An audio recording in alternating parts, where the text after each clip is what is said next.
Okay, sa magandang tanghali po sa inyong lahat. Yan, ito po si Kuya Mail. Tayo po ngayon ay papunta kay Tatay Alexander. Magandang umaga, magandang tanghali, magandang gabi sa inyong lahat. Yan, nandito po tayo ngayon sa Gumaus. Yan, papasyalan po natin si Tatay Alexander. Yan, tayo po ay pinahintulutan ni Kalinga Prab na pasyalan si Tatay Alexander. So ngayon po, ayan, tayo po ay pupunta ngayon doon para bisitahin siya at alamin kung ano na po ang kanyang kalagayan. Samahan niyo po kami, yan, ni Ate, ano po pangalan mo ulit Arlene, yan si Ate Arlene at ni, yan, kasama natin si Jose Adrino. Yan, shout out kay Kalinga Prab, yan, shout out po kay Kalinga Prab. Okay, yan po, papasok na po kami ngayon sa lugar kung saan naroroon si Tatay Alexander. Ayan, medyo meron pong ilog na maliit yung sapa, ayan o. Ayan, medyo mahirap po ang daan. Ayan, medyo mahirap po ang daan, ayan o. Ayan po, malayo-layo rin po yung kay Tatay Alexander. Ayan. Mabato po, mabato. Kaya hirap po yung motor natin kanina dahil sobrang grabe po ng mga bato. Hindi lang po natin alam mamaya pagbalik dahil pataas. Pero tingnan natin. Ayan. Medyo may kalayuan po sa kalsada itong kay Tatay Alexander. Ayan. Nandito na po kami kaya pinilit ko na po mapasyalan. So maraming salamat po kay Kalinga Prab at tayo'y pinahintulutan na mapasyalan si Tatay Alexander. Yan. Shoutout po kay Kalinga Prab, kay Kuya Bal Santos Matubang, Ate Edna Vlogs at sa lahat ng Kalinga partners. Shoutout po sa inyo. Ayan na po, dito na po tayo sa bahay ni Tatay Alexander. Yan. Ito na po yung kanyang bahay.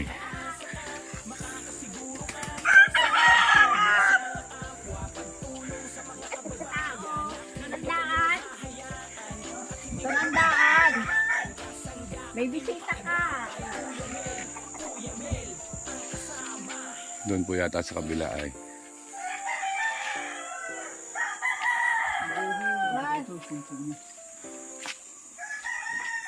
Yan. Okay. Okay, yan. Magandang ano po, magandang tanghali po, kuya.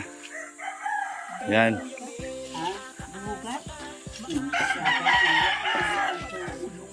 Okay. Yan, taga ano po kami, Team Kalingap. Kaya Kuya Rab. Opo.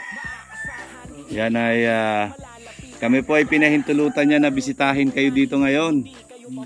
Kumustahin? Kamusta na po kayo? Ito po, dito sa kahirapan. Opo. Nakita ko nga po yung inyong sitwasyon ngayon ay. Yung anak ko lang po ang halos isang linggo po. Walang income. Paano naman po kayo nakakaraos sa araw-araw? Mga natutulong na kayaan. Panghihingi. Minsan yung anak ko, bunso ko dyan. Kakabod-kabod. Paano po yung panyo? Ano po ito? Dadaanan ng malaking bato. Yan sa kakakabod sa bundok. Magkakabod po kayo? Dahil magkukompresor. Opo. Sa balat lupa lang pala magagaling na disgrasya. Opo. Ayan po, ayan, kinakamusta ka. Gusto kayong kamustahin ni Kalinga Prab? Yung po ay ito ko na. Yan. Ngayon lang po ako nakapunta dito. Ako po si Kuya Mail. Yung po. Yan. Meron. Ano po, ano na, 3 buwan na siya. Wala nang pumarito. Opo.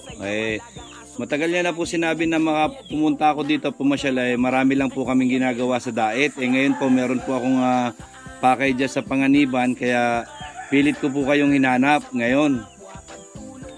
Yan, para mapuntahan ko rin po kayo. Mabisita.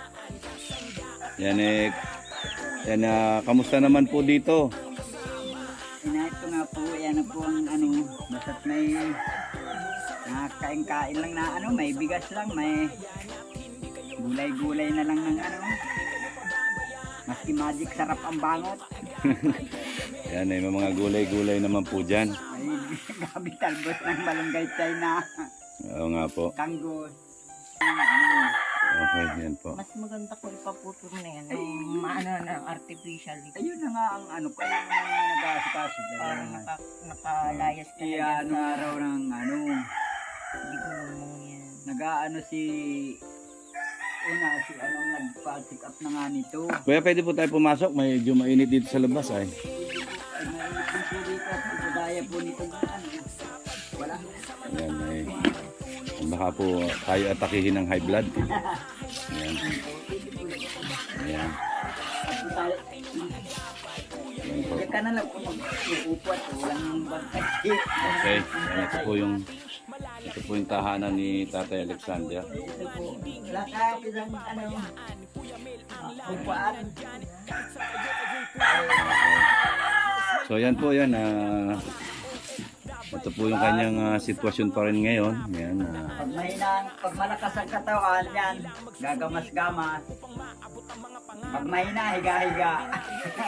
Po ang pinagkakalibang ang kwat, di naman po piting sa galit ng kapansanan may Talaga pong kailangan na kumilos.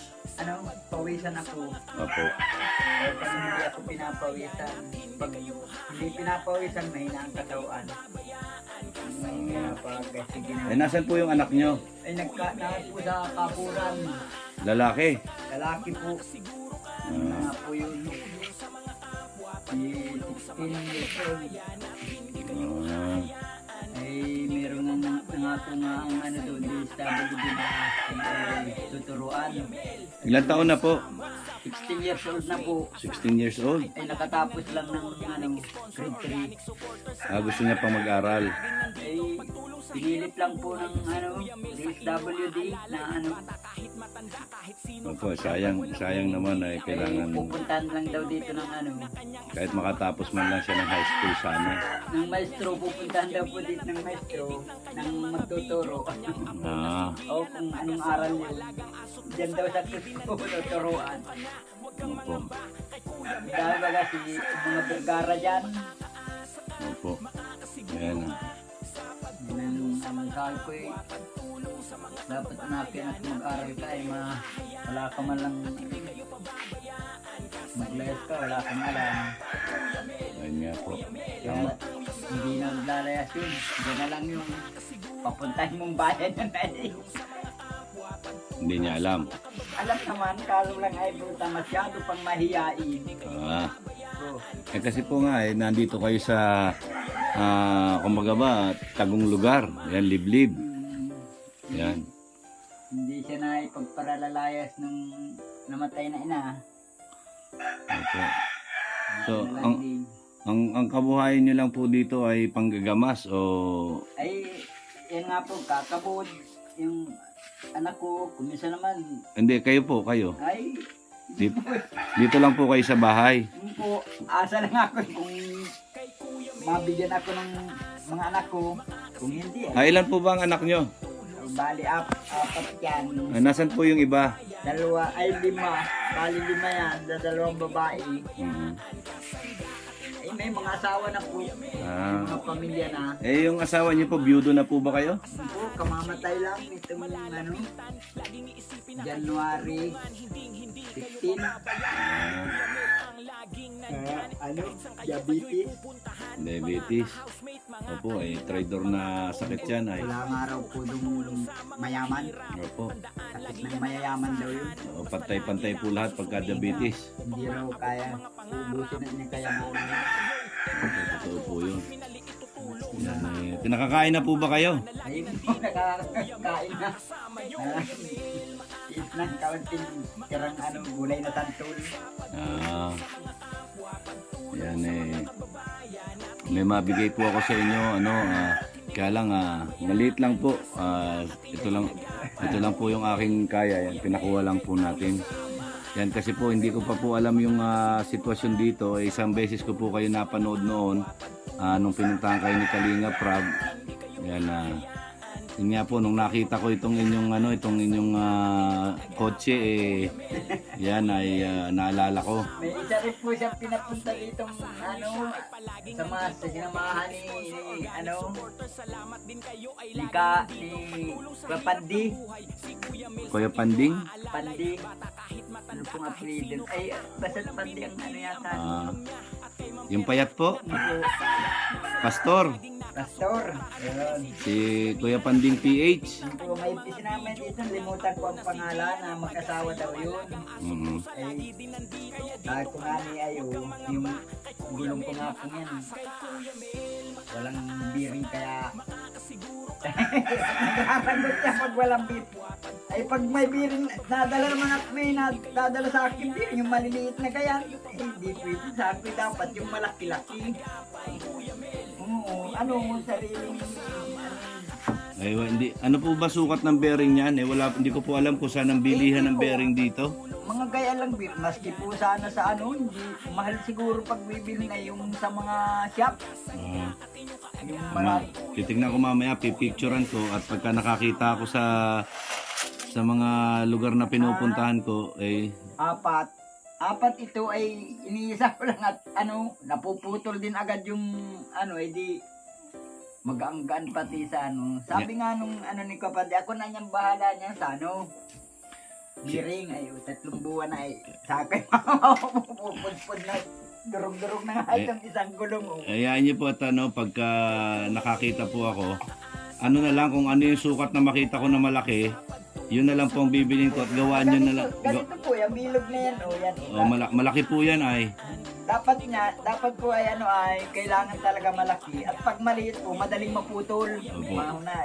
Kung ano po yung mabili kong bearing, gagawa na lang po ng panibagong yung gulong niya. Sasaksak ko po yun sasaksakan po yun ng ay mga Wala po kayo nung sample nung nung luma? yung bearing. Oo, yung yan.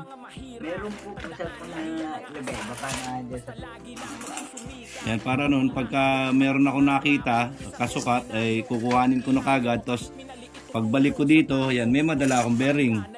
ay, Sige lang po.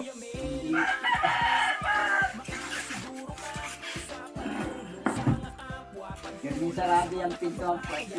Alalaga akong mga mas ganyan ang pangalan. Kasi mahirap tansyahin yung laki niyan kung wala tayong sample. Kasi pati yung bilog niyan sa gitna ay may sukat yan.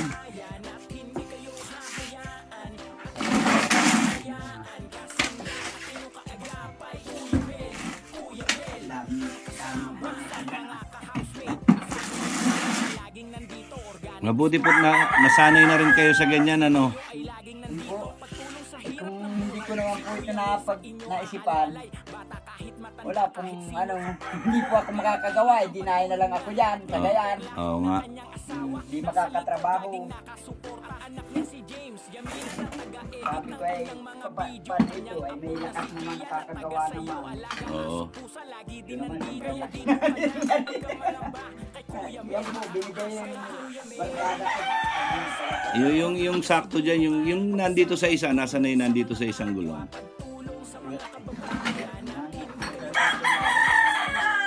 Para pagka meron akong napuntahan lugar na merong pwedeng bumili ng bearing, or sa surplusan, makakita tayo niyan,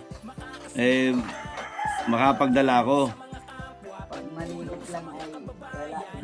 kasi mapunta ako ng Manila sa ano pa, sa December pa. Eh, doon marami niyan. Sana. Mga bago kayo mga bigat noon. Opo.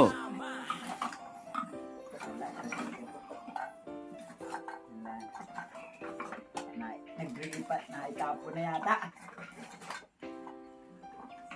Na ito yata dito ang mga basiyo nito.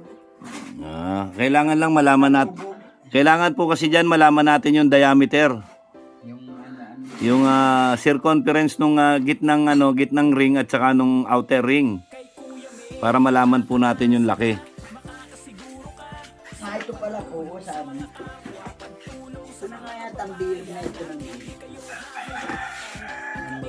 bakal. Kaya yan.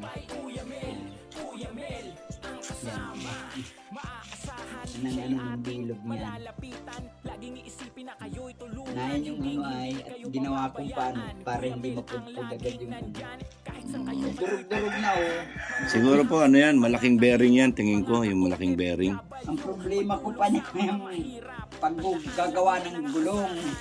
Pinagagawa ko po ito. Hindi ko kayang magparalaghari. Merong nabibili ng gulong na buo na, 'di ba, na may bearing. Yung kagaya nung sa kariton. Dinalang po ako dito ni Kuya Rab ng nung kasama nila. Kaso lang po, ang gulong naman parang yung sa wheelchair lang. Tapos ikakabit daw, sa gitna lang yung isa lang, tatlo, dalawa dito. Sa akin din naman po pwede yan. Ang liit. Ay pag yun ay... Kailangan yung may malaki po nun. Yung malapad talaga pong ganito. Opo, meron po nung malaki. At pag yun ay... Kasi po yun, pagka kinabit nyo, pwedeng iliko-liko nyo na yung ganon.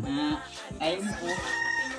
Yan titignan ko rin po pagka nakapunta po ako sa isang lugar. Ay, ang sabi ko nga po, kung ako naman ay aanuhan pati ninyo niyang anong yan, gulong na yan, ay binabalak ninyo ipaputol itong paa ko, ay di mawawalan din sa isa yan. Eh, hindi naman pala agad-agad yun.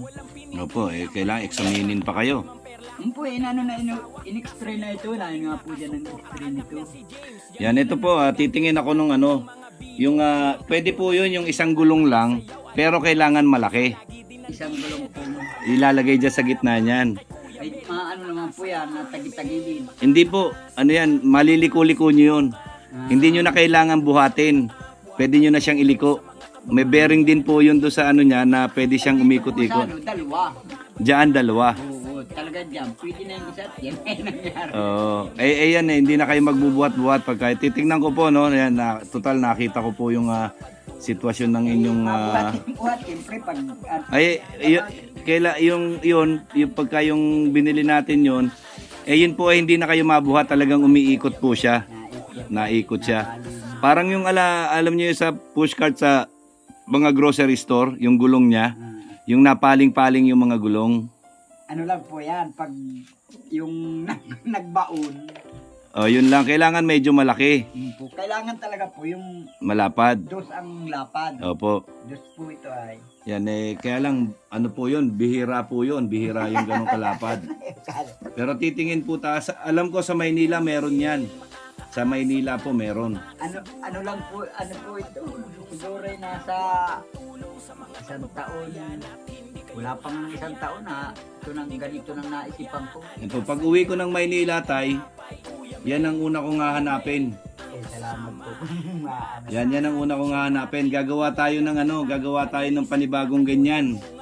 Ay, po. At yan. Ang nyo po, magpahanap kayo dito nung ganyang klaseng kahoy, yung matibay. Yung may malapad na yan. Opo. Ay, naubos na nga po ang isang bahay-bahay namin dyan ng Kaya kailangan maghanap po kayo ng kahoy na matibay. Yung gayang O yung kagayong hindi inaanay. Hindi na bubulok. Termin basa siya pag ako magamaga maligo ako di. Ayan, para kasi mahirap mag-welding dito, wala namang kuryente. Ay, weldingin po yun sa Pwede sana yung bakal, kaya lang mabigat naman, di ba? So, yun po, pagka nakakita kayo ng kahoy na punong kahoy na ganyan na kanipis na matibay, itabi nyo lang po. Itabi nyo, at pagka Pag ako po'y nakapunta ng Maynila, hahanapin ko po yung gulong na yan. Marami po yan sa may Maynila. Marami po yan. Ay, ang problema po nito, sabagay, pag ito'y pinutulang, gagamit din ako. Ang gayon siguro. Opo, dahil pagka pinahinga niyo po yung kanyang paa ay, O, hindi pati ako makakagawa ng pag hindi nakaupo, bagay po ito. Kailangan din, kaso lang, maiksi na. Dito na lang ang gulong nun, Hindi na gayang kahaba. opo. Ayayin niyo basta yan ang hahanapin ko, yung gulong na yan. Pagka nakapunta, dito po, hindi ko alam kung saan ang bilihan dito niyan, pero sa Maynila po, alam ko kung saan ko mabibili ang mga ganyang gulong. Marami po doon. Sabi ko nga ni Kalakaran, biring lang anakin, saka ako nagpapagawa na lang na lang ako ng Ganon din po yun, doble gastos lang. Kung bibili kayo nung yung naliliko-liko nga po, isang gastusan lang po, may bearing na kasama yon. Lalangisan lang. Grasa lang, alagaan nyo lang sa grasa. Hindi ko po naalagaan yung nito lalo na pag abala, kagaya ako'y nakakapagtabog-kabod. Ayun po, yun kailangan lang alagaan po sa grasa yon para tumagal po siya. Grasa lang yun. Ayan, tatay, meron akong ibibigay sa inyo. Yan, ito po ay maliit na tulong lang kasi nakamotor lang po ako at hindi po tayo makapagbitbit ng malaki. Yan, ito po, meron po tayong 5 kilong bigas na dala. Maliit, malaki Ayan. Ayan po, tanggapin mo po tayo. Malaki ng pasalamat yan. Ayan, pasensya na po muna kayo sa aking dala ngayon dahil yun po, ngayon lang po ako nakapunta dito at ang hirap po magbitbit sa motor ng malaking sakong bigas. Maski kaunting biyaya ay grasya na rin yan. Hindi naman po yan. Yan, hayaan nyo po, pipilitin kong makabalik ulit dito. Yan, para tumanggi tayo sa mga opo, alam na natin kung ano po yung sitwasyon ninyo ngayon. pag maulala ko, masipag ako, sige ang paulan ko yan. Hindi ako, pag ganito mainit ay hindi makatrabaho, makagawa-gawa dyan. Pag lilom lang, nalilom. Yan ang gawa-gawa. Ito pa po tayo para meron ka panggastos. Panggastos mo lang po. Yan, maliit na halaga lang po yan Salamat. para may panggastos ka lang po. Yan, pangkapi-kapi. Yan yan po, at least alam ko na po ngayon sa susunod pag ako po ay napunta dito, alam ko na po yung yung mga dapat kong dalhin. Maraming salamat. Yan. Yan, maraming salamat din po Tatay Alexander sa pagpapa-unlock mo po sa akin. Yan, yan niyo po makabalik po ako dito ulit. Yan, maraming salamat po. Sa pasalamat po tayo kay Kuya Bal, kay Kuya Rab. Oo, salamat po. Malaki pong pasalamat kay Kuya Rab. At walang tigil siya ng kapatulong. Isang kagaya ko, sana marami pa siya pong matulungan. Opo, yan ay matutuwa po yun pag nakita niya to na napasyalan ko na po kayo. Yan, at least alam ko na po kung saan ko kayo pupuntahan. Yan po, yan, maraming salamat po Tatay Alexander. Ano nga pong pangalan ninyo? Kuya Mail po. Kuya Mil. Kuya Mail. Yan, maraming salamat po. Yan. Maraming salamat din po. Okay po, yan po si Tatay Alexander. Yan, nabisita na po natin siya. Yan, alam po natin medyo masalimuot po ay yung pagpunta dito sa kanila dahil po napakahirap po ng daan. Talaga pong lubak-lubak. At saka nandito po sa liblib na lugar si Tatay Alexander. Yan. Okay po, yan sa lahat po ng mga gustong sumuporta po, yan, bukas po ang ating GCash 0966655461 po. Yan, yan po, ang laging sinasabi ni Kuya Mail, ang gumagawa na mabuti sa kapwa ay pinagpapala. Yan, mabuhay po tayong lahat hanggang gusto natin ang naaayon sa kalooban ng Panginoon. Yan, shout out po Kuya Bal Santos Matubang, Ate Edna Vlogs, Kalingap Rab, at mga Kalingap partners. Yan, sa mga hindi pa po nakapag-subscribe, yan, mag-subscribe na po kayo kay Kuya Mail, kay Kuya Bal, yan, kay Ate Edna at sa lahat ng mga Kalingap partners. Maraming salamat po. Nandito po tayo sa Gumaos, Purok 5. Yan. Dito po sa Paracale, Jose Panganiban. Yan, maraming salamat po. Ang laging sinasabi ni Kuya Mail, ang I love you 3 times a day. Salamat po Tatay Alexander. Bye-bye. Kay Kuya Mail, makakaasa ka, makakasiguro ka sa pagtulong.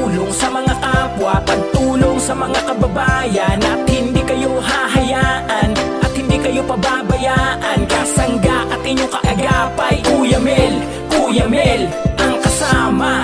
Maaasahan, siya'y ating malalapitan. Laging iisipin na kayo'y tulungan, hindi kayo pababayaan. Kuya Mel ang laging nandyan, kahit saan kayo'y pupuntahan. Mga ka-housemate, mga kalingap, mga ka-OFW, pagtulong sa mga mahirap. Tandaan, lagi yan ang aasahan. Basta lagi lang magsusumikap upang maabot ang mga pangarap. Isang ordinaryong empleyado, kahit minaliit tutulong sa tao. Tubong Pampanga na lagi nandito, Kuya Mel ang kasama nyo. Kay Kuya Mel, makakaasa ka, makakasiguro ka sa pagtulong sa mga kapwa, pagtulong sa mga kababayan. At hindi kayo hahayaan, at hindi kayo pababayaan. Kasangga at inyong kaagapay. Kuya Mel, kay Kuya Mel, makakaasa ka, makakasiguro ka sa pagtulong sa mga kapwa, pagtulong sa mga kababayan. At hindi kayo hahayaan,